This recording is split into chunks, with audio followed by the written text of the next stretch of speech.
Everyone, welcome back to the channel and the final episode for the Scooby-Doo Show. Today is Friday and it's time to end the first season.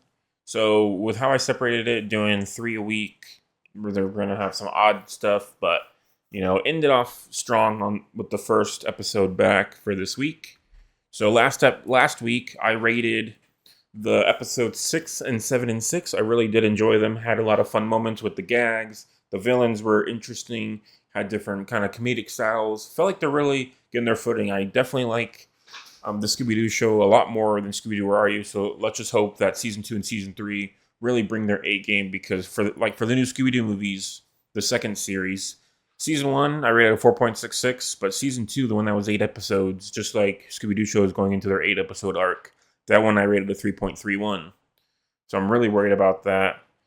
It looks like the season 2 for my past 2 series, even for Where Are You, went down as well in the second season. That was 8 episodes. So I'm really worried about the Scooby-Doo Show. I really hope that it keeps the same kind of pace that I'm going at, because my average score, I'll go over all my season stats at the end. But I'm having a lot of fun with this one, and I can't wait to get it right into it. So a couple of things just to let you guys know. My Patreon is back set up.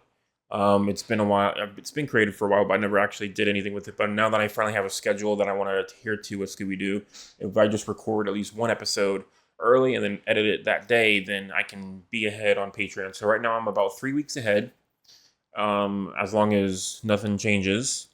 And in those 3 weeks being ahead, that if you sign up for that tier, then you can get those early access Scooby-Doo reactions. They're edited, but it's without the watermark that I put on YouTube, just to help that front. And I'm also going to be reacting to seasonal anime shows that I'm interested in watching, but some shows that I've seen or some that I've not seen, depending on how I'm feeling about it. Like I might just do One Piece, that drinking game that I was doing on the channel. I might just do that just as a Patreon exclusive, so I don't get hit by anything and I can have more fun with it, and maybe do like 5 episodes in one video and just do that like a monthly kind of thing. I'm going to be doing a lot of that, like a psych rewatch, drinking game, since the new movie's finally going to be filming soon, and those kinds of stuff. So if you want to do that, then sign up for my Patreon. The link's down below, and the link is in every video. But let's just get right into the Scooby-Doo reaction. So this one's called The Spirits of 76, so it seems like it's going to be a fun one. It was released on December 18th, 1976, and as always, right before, they usually post from September to December. We're getting into the end of this release season, and it's episode number 16, like I said. Series number episode 65. For this episode, the premise: the Washington, D.C., the gang get locked up in the Smithsonian Institute for the night. This institute's chock full of antiques, inventions, and the ghosts of Benedict Arnold, William Drummond, and Major Andre. Sounds like Night of the Museum, because Smithsonian is definitely for the Smithsonian, so that's going to be fun. Okay, interesting. Some trivia: this is the last new Scooby-Doo episode for the Scooby-Doo Dynamite Hour. However, new episodes will continue to air on the Scooby's All-Star Laugh Olympics banner. Both series were later repackaged episodes of the Scooby-Doo Show, making this the season 1 finale of that aforementioned series, and the last episode to air in 1976. So the title of this episode is based on the phrase "the spirit of 76", a phrase representing patriotism during the American Revolutionary War. Makes sense with like the museum kind of style. Alright, so let's just begin and end this season strong. And then another episode like last week where it's all rainy and stuff. And I'm still wearing my Twice shirt. So we're recording these in the same day. I am happy though the gang's serious about liking antiques when they mention, like, I can't wait to see these historical figures and these antiques. Makes me pretty happy because I love antiques, and especially, oh my god, that's legitimately creepy. I hated that. Here we go, another security guard? Yep, I knew it. That George Washington is so creepy. This is definitely Night in the Museum. Gotcha. So the wax dummies, those are definitely going to be the bad boys. Yep, they got locked in with all the different artifacts and stuff, with like the wax figures that went in their red underwear. So they got their clothes taken and left down there, so then they were dressed up as them. Oh, of course, they're that T-Rex there. This is so freaking Night in the Museum, man. That's insane. Even though Night in the Museum came out like 60 years later or something crazy. Oh, a night. I wonder if that's a reference to What a Night for a Night. That'd be pretty fun. And then I was going for the bone. It kind of works out with my Night in the Museum kind of style, with Rexy chasing after the bone. That's also the first time he's really done a dog thing, like going for a bone like that, which is kind of interesting. I love how he's smirking just on the back of their bike. That's awesome. Look at his face. Even Scoop's confused. I'm like, Shaggy, don't be that dumb, man. They destroyed that freaking triple tandem bike. Let me look at the price. Oh my gosh, those are $2,000. All right, I'll split it up $1,000 for each person. I love how she's doing that, translating for them. Can't talk. Oh my gosh, dude. How do you know the exact date and time? That's funny. That seems like me at my job. So there's 2 security guards. One of them has to be evil, right? I would agree. Going from day shift to night shift, I would despise that. I'm really worried. I really want to get the night shift. City engineer? Oh, we're getting a lot of new evil people at the end here. It's cool though seeing the cotton gin. That's one of the first things I learned in world history, U.S. history back in the day. Sophomore year, man, first thing you learn is about the cotton gin. Nice, using the Black Knight as a code. I love how they're animated kind of like Peanuts characters. That was funny. I love how they're just chasing them with the car. That's awesome. Just in car form. It's so surprising though that old gas still somehow makes it work with those old style cars. He destroyed that freaking car from the 30s. That's a lot more freaking damage. Let me just do Ford Model T as a guess. And he destroyed that one, so that's $40K for each of them. So I'm just gonna round out their numbers so it's nice and pretty. Nice job, dude. Brown Baron, that's a joke to the Red Baron ghost from a couple seasons ago. So now let's get these creepy colonial disguises off and see who those creeps are. Yeah, let's do it. I was too. Yeah, Mr. Willis, engineer. And Clive, the other... Okay, so I got 2 out of 3 right, so it's a random that we didn't meet. So, I guess Grumpy's a good boy. Nice. Yep, that's exactly in that museum, because there's 3 security guards in the museum that do that kind of thing with the gold and everything. So it must be inspiration. Wow, that's crazy. I wonder if it is. I tried to look it up earlier, but I didn't see anything. You know what this is, Scoop? Oh, the way he talks. This piece of paper is equal to 200 juicy hamburgers. Wow, 200 juicy hamburgers. Sorry, son, but it's against the law. Wow, that's the first time they've ever mentioned keeping any money. That's crazy. Oh, yeah, that's right. Did he just eat a piece of paper just for fun? Come on, Scooby. I hate paper too, but that's just an insane thing to do at the end of the episode. That one was a fun one at the end there. I enjoyed the way that they wrapped it up. And for a season finale, that one was pretty interesting.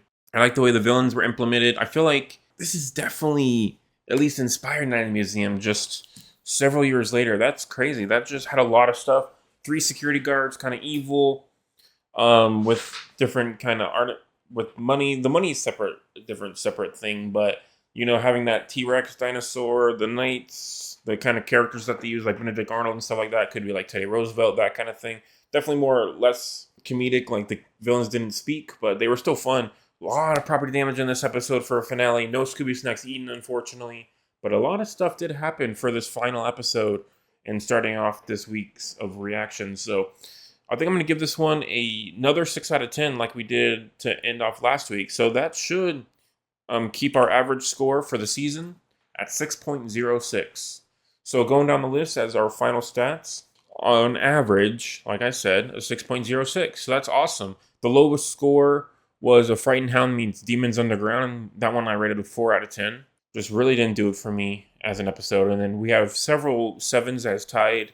We have Fiesta Host as an Aztec Ghost, which was episode 2. We have Headless Horseman of Halloween. We have No Face Zombie Chase Case. And then we have The Ghost That Sacked the Quarterback. So 4 7s. And then we have a lot of 6s and 6.5s. So very, very strong start to the Scooby-Doo Show. I'm really hoping, since like I said in the beginning and last week, that the season 2 of the Scooby-Doo Show, that's 8 episodes, is better. Because historically, my last 2 series, they've been drastically worse. So ending our stats, Shaggy has eaten 3 Scooby snacks in the Scooby-Doo show in its entirety, and Scooby has eaten 15 snacks.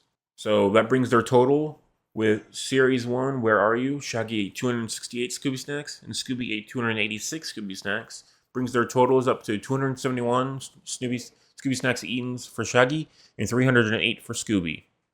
And then for property damage, for the Scooby-Doo show, Fred, Daphne, and Velma, again, another season/series without any property damage. Last season/series in the new Scooby-Doo movies, Fred's the only one out of the main 2 of Shaggy and Scooby to not have property damage. Daphne and Velma did not get anything. Only in Where Are You have all 5 people had property damage. But for the Scooby-Doo show, Shaggy currently sits at 59,000. I rounded up his total from 30,200 for this episode for destroying that car completely. I just looked up a Ford Model T because it had a similar style. And then same for Scooby. Since he didn't do a share like I usually do for property damage, he did just a full-on another destroying an antique artifact.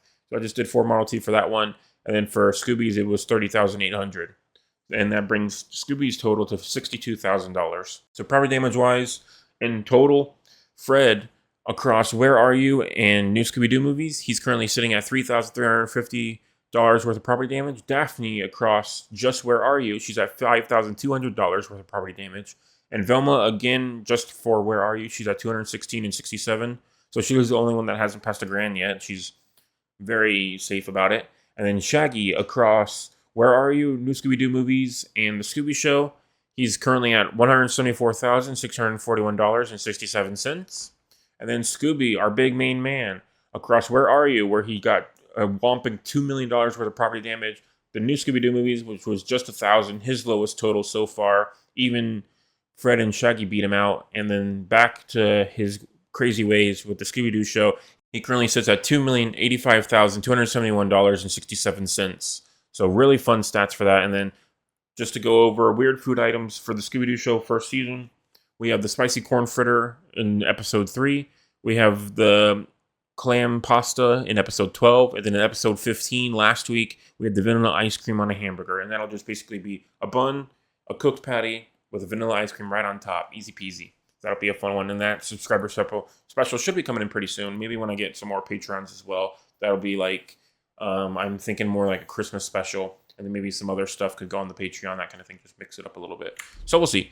So it'll be 3 episodes per week, but the way that season 2 is going to be separated, episode 1 and 2 will release Saturday and Sunday, and then 3 through 5 will be next week, and then on the 27th to the 29th we'll end off season 2. So the way that it's separated, the end of the year, last release date at the end of the year will be the end of season 2, and then we'll start off New Year's with nice, delicious season 3, where we will begin beautifully.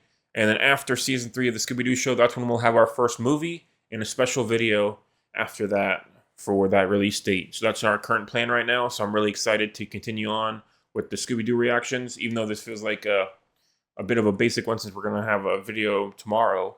But it's the finale, so I just wanted to end it off nice and delicious and strong. So thank you everyone for watching, and I will see you tomorrow for the start of season 2. Please sign up to my Patreon if you want to support me, and also watch these videos early access without the watermark, as well as new seasonal anime, drinking game, mostly drinking game stuff for rewatch series, because I love rewatching stuff. I've rewatched Psych, for example, one of the ones that I want to post on Patreon, as well as One Piece, about 15 times a piece, some of my 2 favorite shows. So I'm very excited for that. Link down below, of course, and have a great day.